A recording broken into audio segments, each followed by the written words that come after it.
Hopefully people don't think about the business side. They just think about Joe. He was here for the community for like 50 years.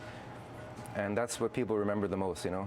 That's what people are going to miss. Joe's Café on Commercial Drive has been serving up what's known as the best cup of cappuccino in Vancouver for nearly 5 decades, which is why longtime customers were saddened to find out that the cafe will be closing its doors at the end of next month. This is going to be my last cup at Joe's, my last cup of coffee, my last latte.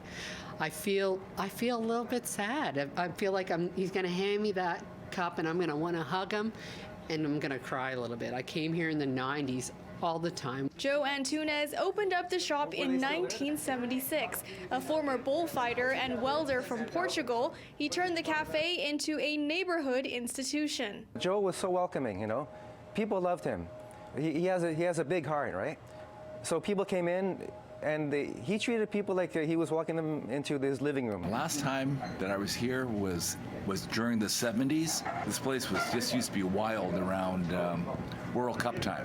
This place was just jam-packed and it was the place to go.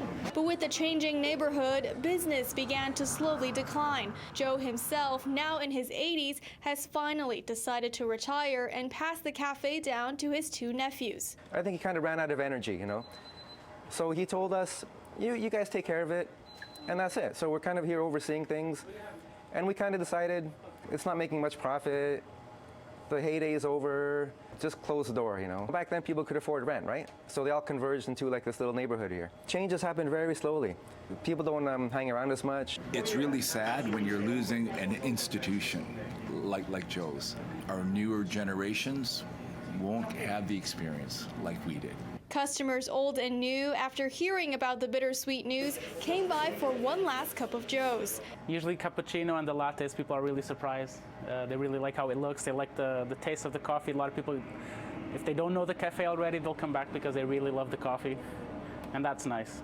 Some people come from out of town just because they know the coffee is good. You'll not find a more delicious latte in the world. In Vancouver, Cecilia Hua, City News.